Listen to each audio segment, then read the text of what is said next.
പ്രിയപ്പെട്ട വിദ്യാർത്ഥി സുഹൃത്തുക്കളെ, കാലിക്കറ്റ് യൂണിവേഴ്സിറ്റി PG അഡ്മിഷൻ്റെ ഭാഗമായിട്ടുള്ള second allotment Calicut university publish ചെയ്തിരുന്നു. അങ്ങനെ സെക്കൻഡ് അലോട്ട്മെൻറ്റ് പ്രകാരം അഡ്മിഷൻ എടുക്കേണ്ട അവസാന തീയതി ഈ വരുന്ന 5-ാം തീയതി ഉച്ചക്ക് 3 മണി വരെയാണ്. അപ്പോൾ കാലിക്കറ്റ് യൂണിവേഴ്സിറ്റി നമുക്കറിയാവുന്നതാണ്, നമ്മുടെ ചുറ്റുവട്ടത്തുള്ള പല പ്രശ്നങ്ങൾ ഉണ്ട്.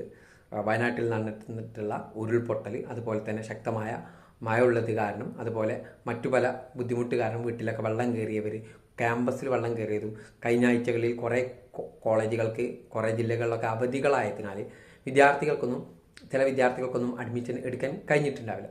ആ സമയത്ത് യൂണിവേഴ്സിറ്റി കഴിഞ്ഞ ദിവസം പുതിയൊരു ഓർഡർ പറഞ്ഞിരുന്നു. ആ ഓർഡറിൽ കൃത്യമായിട്ട് പറയുന്നുണ്ട്, ഓൺലൈനായിട്ട് അഡ്മിഷൻ എടുക്കാം, online reporting or email reporting എന്നാണ് പറഞ്ഞിട്ടുള്ളത്.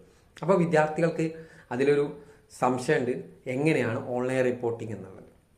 ഓൺലൈൻ റിപ്പോർട്ടിങ്ങിൻ്റെ കൂടെ തന്നെ നമ്മൾ മനസ്സിലാക്കി വെക്കേണ്ടത്, നമ്മൾ ബുദ്ധിമുട്ട് നേരിടുന്നവർക്ക് മാത്രമായിട്ടാണ് ഈ ഓൺലൈൻ റിപ്പോർട്ടിംഗ്. എല്ലാവർക്കുമുള്ള ഒരു കാര്യമല്ല. ബുദ്ധിമുട്ട് നിങ്ങൾക്ക് നേരിടുന്ന തോന്നുകയാണെങ്കിൽ എനിക്ക് ഈ വരുന്ന തിങ്കളാഴ്ച ഉച്ചക്ക് 3 മണിക്ക് മുമ്പ് കോളേജിൽ പോയി നേരിട്ട് പോയി അഡ്മിഷൻ എടുക്കാൻ കഴിയില്ല എന്ന് തോന്നുന്നുണ്ടെങ്കിൽ നിങ്ങൾ എന്ത് ചെയ്യുക, കോളേജിൽ വിളിക്കുക. നിങ്ങൾക്ക് അഡ്മിഷൻ കിട്ടിയ കോളേജുമായി ബന്ധപ്പെടുക.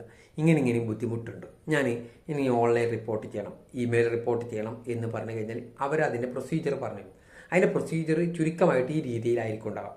ചിലപ്പോൾ അവരുടെ വെബ്സൈറ്റിൽ ഒരു ലിങ്ക് കൊടുക്കും. ആ ലിങ്ക് ഉപയോഗിച്ചുകൊണ്ട് നിങ്ങൾ രജിസ്റ്റർ ചെയ്യേണ്ടി വരും. അതിൻ്റെ കൂടെ തന്നെ അവർ പറയുന്ന ഫീസ് ഓൺലൈനായിട്ട് അടച്ച് കൊടുക്കേണ്ടി വരും.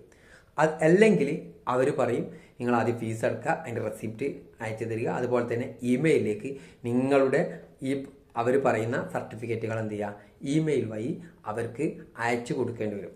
ഓക്കെ, അപ്പോൾ ഈ ബുദ്ധിമുട്ട് നേരിടുന്നവർ മാത്രമായിരിക്കും ഇത് ചൂസ് ചെയ്യുന്നത് നല്ലത്. അല്ലെങ്കിൽ നിങ്ങൾക്ക് ഏറ്റവും നല്ലത് കോളേജിൽ പോയിട്ട് അഡ്മിഷൻ എടുക്കുന്നതായിരിക്കും. ഈ കാര്യം പ്രത്യേകമായിട്ട് ശ്രദ്ധിക്കുക. ഇതേ രീതിയിലുള്ള ഒരു പ്രൊസീജിയർ അല്ലാതെ കാലിക്കറ്റ് യൂണിവേഴ്സിറ്റിൻ്റെ വെബ്സൈറ്റിൽ ഓൺലൈൻ റിപ്പോർട്ടിങ്ങിനോ ഇമെയിൽ റിപ്പോർട്ടിങ്ങിനോ ഒന്നും അവസരമില്ല.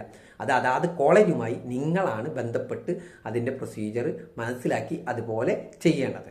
Okay, thank you.